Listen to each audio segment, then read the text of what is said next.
এই গোবর গণেশটা বিজেপির দালাল আর বাংলাতে 4 আনার সাংবাদিকতা করে। মানে আমি মহিক রঞ্জন ঘোষের কথা বলছি। বাদল দেবনাথকে ডেকে রীতিমতো অপমান করেছেন। সেকুলারিজমকে শুধু নিন্দা করেননি, উনি সংবিধানকেও অবমাননা করেছে। কি করা উচিত বলুন তো? বাদল দেবনাথের মতো ভালো মানুষ বলে ছাড় পেয়ে গিয়েছে। শতরূপকে স্টুডিওতে ডেকে এভাবে অপমান করে দেখুক, ল্যাংটো করে বাড়ি পাঠিয়ে দেবে। ক্ষমতা নেই, এই মহিক রঞ্জন ঘোষের ক্ষমতা নেই। এটা দেখে খুব ভালো লাগছে, শিক্ষিত সমাজ যথাযথ উত্তর দিয়েছে এই মহিক রঞ্জন ঘোষকে, আর বাংলার 4 আনার সাংবাদিককে। আপনারা দেখেছেন অভিনেতা থেকে শুরু করে বিভিন্ন রাজনৈতিকবিদ থেকে শুরু করে এই সভ্য সমাজের মানুষরা যেভাবে দিয়েছে মহিক রঞ্জন ঘোষকে, আমার মনে হয় মরার আগে পর্যন্ত শিক্ষাটা থাকবে। তবে এ ধরনের যারা মানুষ হয় তাদের শিক্ষা বলে কিছু হয় না, তারা এমনিতেও চাটুয়াগিরি করে যায় আর চাটুয়াগিরি করে যাবে। শতরূপকে ডেকে বলার ক্ষমতা রয়েছে?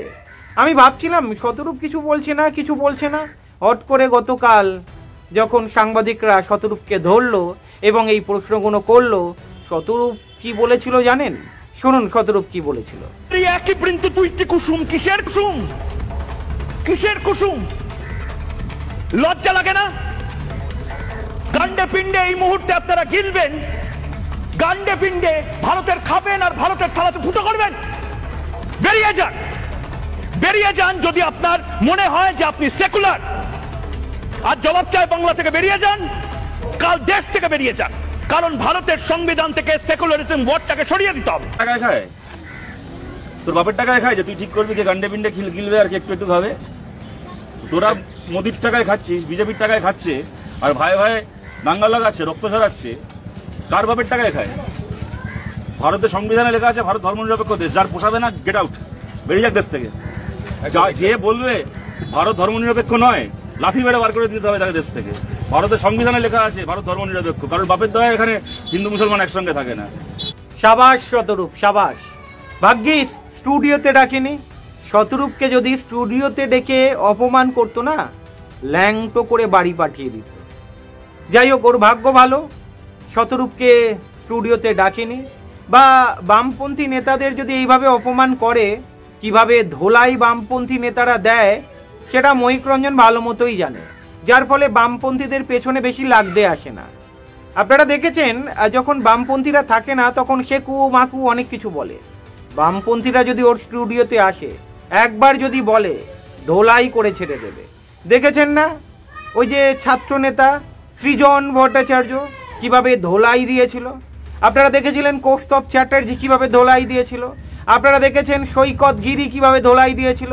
এবারে শতরূপকে স্টুডিওতে ডেকে এভাবে অপমান করে দেখ না, ক্ষমতা থাকে দেখ। আর বাংলা যেভাবে হিন্দু মুসলিমের বিষ ছড়াচ্ছে, এই চ্যানেলকে বয়কট করা উচিত। আগামী দিনে যদি আর বাংলার মতো চ্যানেল আরো গজিয়ে ওঠে, ভাবুন তো কি বিষটা ছড়াবে। আমার প্রশ্ন, মুখ্যমন্ত্রী এখনো পর্যন্ত কোনো স্টেপ নিলেন না, আমাদের রাজ্য সরকার এখনো পর্যন্ত কোনো স্টেপ নিল না। একবার ভাববেন তো, ভাবার বিষয়, কেন স্টেপ নিল না?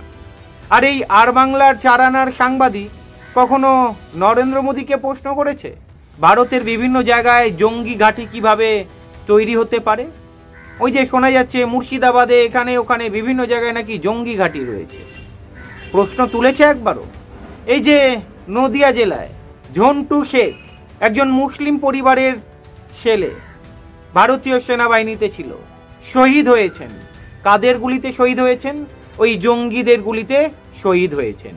জঙ্গিদের কোনো ধর্ম হয় না, এই বিষয়ে কিন্তু কথা বলেনি, কারণ উনি মুসলিম। এই কারণে কি ভুলভাল নিউজ প্রচার করে যাচ্ছে, আর বাংলার সরকার সেটা দাঁড়িয়ে দাঁড়িয়ে দেখছে। কেন দেখছে, কি কারণে দেখছে, কোথায় সেটিং রয়েছে, এবারে বুঝতে হবে আপনাদের। যাই হোক, বাংলার মানুষ খেপে উঠছে। অ্যাকচুয়ালি লেবু বেশি চটকালে যেমন তেতো হয়ে যায়, আর বাংলা বলুন, বিজেপি বলুন, বা শুভেন্দু অধিকারীর ওই নাটকবাজ বলুন, মানুষ দেখে দেখে বিরক্ত হয়ে গিয়েছে।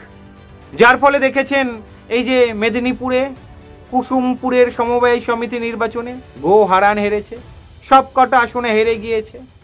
ওই যে ময়ূক রঞ্জন ঘোষ বলছিল না, একই ফুলে দুটি কুসুম, ও দেখিয়ে দিয়েছে, ওই কুসুমপুর দেখিয়ে দিয়েছে, মুখে ঝামা ঘষে দিয়েছে। ওই যে অনেকেই বলছে, শুনছি, ময়ূক রঞ্জনের ঘোষের বাড়িটা খুঁজে বার করতে হবে, ময়ূক রঞ্জন ঘোষের বাড়ি খুঁজে বার করে বাড়ি থেকে বেরোনো বন্ধ করে দিতে হবে, রাম প্যাদানি দিতে হবে, সেকুলারদের জেগে উঠতে হবে, যারা ধর্মনিরপেক্ষতায় বিশ্বাস করে, আমাদের গণতন্ত্রে বিশ্বাস করে, আমাদের সংবিধানে বিশ্বাস করে, তাদের জেগে উঠতে হবে। এই নোংরা আমাদের সমাজের মধ্যে যেভাবে হিন্দু মুসলিমের বীজ বপন করছে আর কিছু অংশের হিন্দুকে বোকা বানাচ্ছে, তার বিরুদ্ধে গর্জে উঠতে হবে।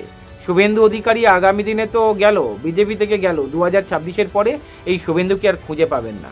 বিলিভ করুন, এই শুভেন্দুকে আপনারা আর খুঁজে পাবেন না। যাই হোক, বাংলার মানুষ বুঝতে পেরেছে, এটাই অনেক ভালো। অনেক জায়গায় দেখতে পাচ্ছি শিক্ষিত সমাজ থেকে সকলেই ময়ূক রঞ্জন ঘোষকে ধুইয়ে দিয়েছে। ভালো লেগেছে এটা দেখে। আপনারা কি বলতে চাইছেন অবশ্যই বলবেন, কমেন্ট করবেন, কিন্তু এই ময়ূক রঞ্জনকে ছাড়বেন না, এই গোবর গোবিন্দকে ছাড়বেন না, যোগ্য জবাব দিতে হবে একে। ভালো থাকবেন।